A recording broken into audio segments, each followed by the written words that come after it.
La porte pivotante Life s'installe entre deux murs. À l'ouverture des cartons, prenez le temps de bien contrôler que vous possédez l'ensemble des pièces détachées listées sur la première page de votre notice avant de commencer le montage. Afin de mener cette installation à bien, il est impératif d'être au moins 2 personnes pour le montage. Les outils suivants sont nécessaires. Un niveau à bulles, un crayon de bois, un tournevis plat et cruciforme, un maillet en caoutchouc, un mètre, une paire de ciseaux ou cutter, une perceuse visseuse, une scie à métaux, un pistolet à silicone sanitaire. Étape 1. Installation de la barre de seuil.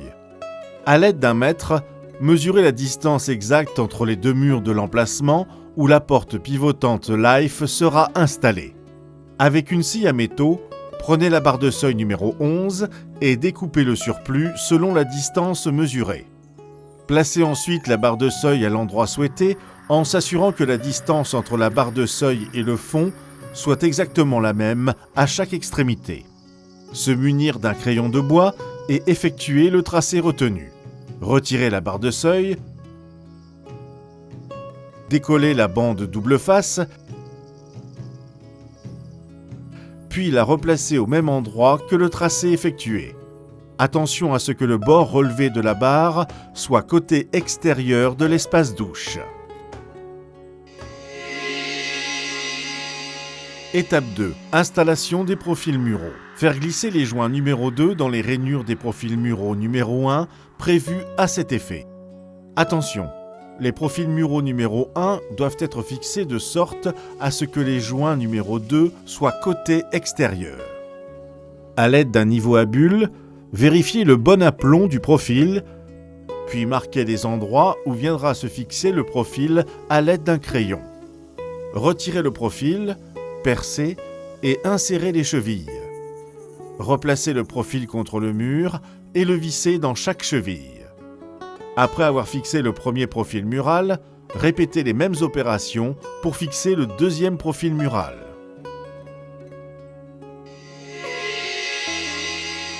Étape 3. Installation des parois fixes. Insérez les parois fixes numéro 4 dans les profils muraux numéro 1 en s'assurant que le côté sérigraphié soit à l'extérieur.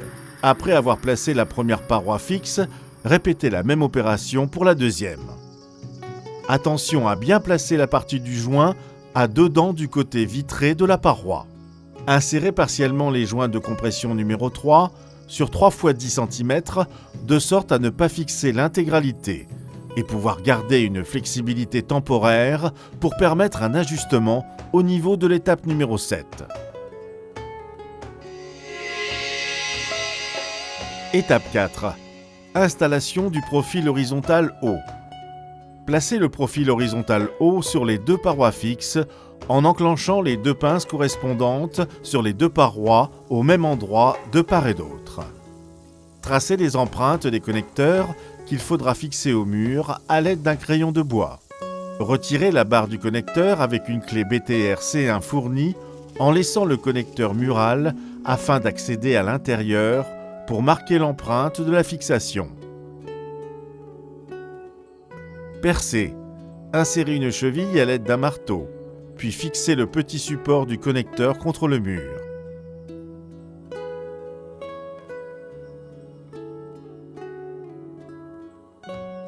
Après avoir vissé le premier support du connecteur au mur, répétez l'opération de l'autre côté de la paroi de douche. Ensuite, faire coulisser les connecteurs sur le profil horizontal, remettre en place le profil horizontal haut et les pinces sur les 2 parois fixes. Revérifiez bien que chaque pince est à même distance respective du mur. Enfin, poussez le connecteur contre le mur et l'assemblez sur son support à l'aide de la clé BTR-C1. Répétez l'opération de l'autre côté de la paroi de douche. Étape 5. Installation des accessoires sur les portes pivotantes. Installez les joints magnétiques sur les portes. Attention à bien respecter le sens des portes. Une pièce métallique est insérée dans l'aimant numéro 12. Il doit être placé en haut de celui-ci. Le joint magnétique numéro 12 se clipse sur la porte gauche numéro 9. Le joint magnétique numéro 13 se clipse sur la porte droite numéro 14. Assemblez les joints bas de porte numéro 10 en prenant soin de les couper à dimension au préalable à l'aide d'un cutter.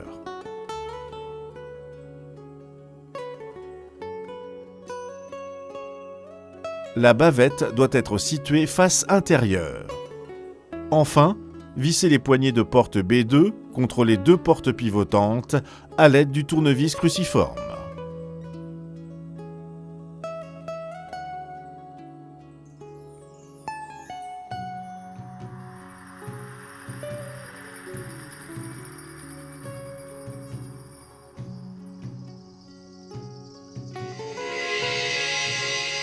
Étape 6.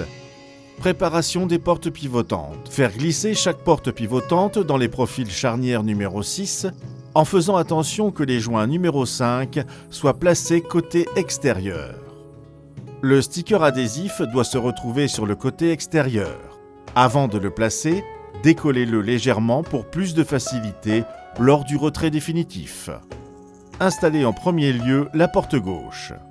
L'embout de profil, support charnière B1, doit être installé dans le profil 6 et être maintenu en place jusqu'au moment où l'ensemble est posé sur la barre de seuil. Placez le support charnière numéro B1 sous le profil numéro 6 et la paroi fixe numéro 4. Ce support assure la jointure et le pivotement entre ces deux éléments.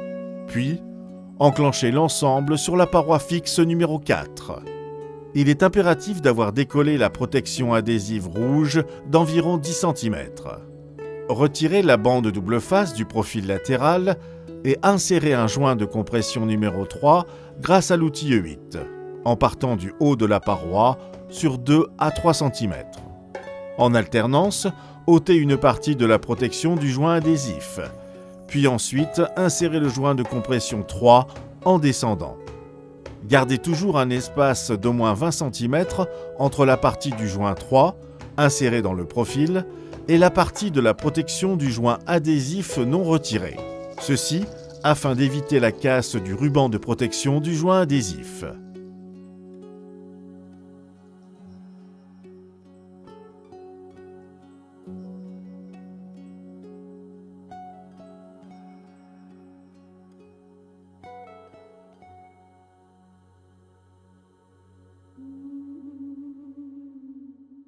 Installez ensuite la porte droite. Placez le support charnière numéro B1 sous le profil numéro 6 et la paroi fixe numéro 4. Ce support assure la jointure et le pivotement entre ces deux éléments. Puis enclenchez l'ensemble sur la paroi fixe numéro 4. Retirez la bande double face du profil latéral et insérez un joint de compression numéro 3 grâce à l'outil E8.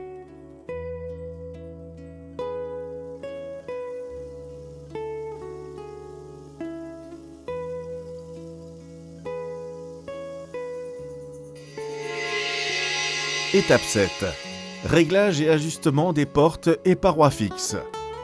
Lors du réglage des portes, les joints aimants doivent être alignés et d'aplomb.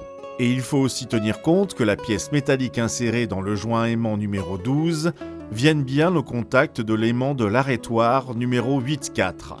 Si tel est le cas, passez à l'étape suivante. Si, comme ici, les réglages ne sont pas bons, alors procédez aux ajustements suivants.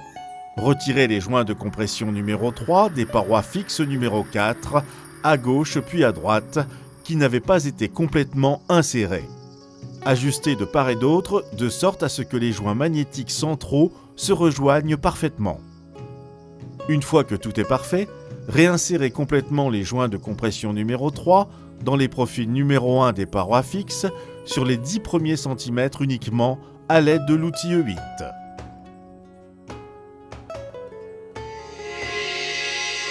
Étape 8. Fixation définitive de l'ensemble des éléments. Fixez les pinces du profil horizontal sur les parois fixes à l'aide de la clé BTR numéro C2 fournie. Assurez-vous que les joints aimants soient toujours parfaitement magnétisés entre eux. Fixez le support charnière bas de la porte pivotante gauche. Percez dans le trou du support charnière pour ensuite y insérer une vis A1.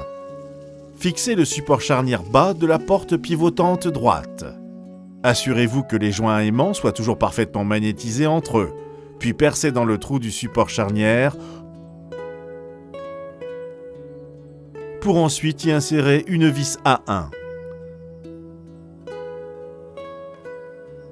Insérez désormais complètement les joints de compression numéro 3 dans les profils muraux des parois fixes numéro 4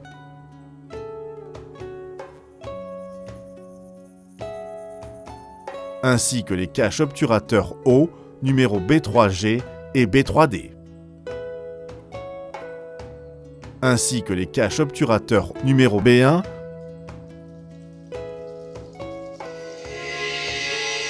Le montage de votre porte pivotante Life est désormais terminé.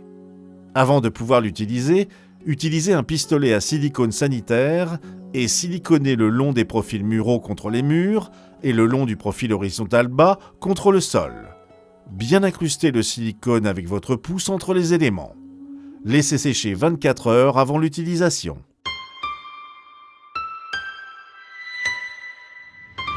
Merci d'avoir choisi Krone by LG Industries pour votre paroi de douche.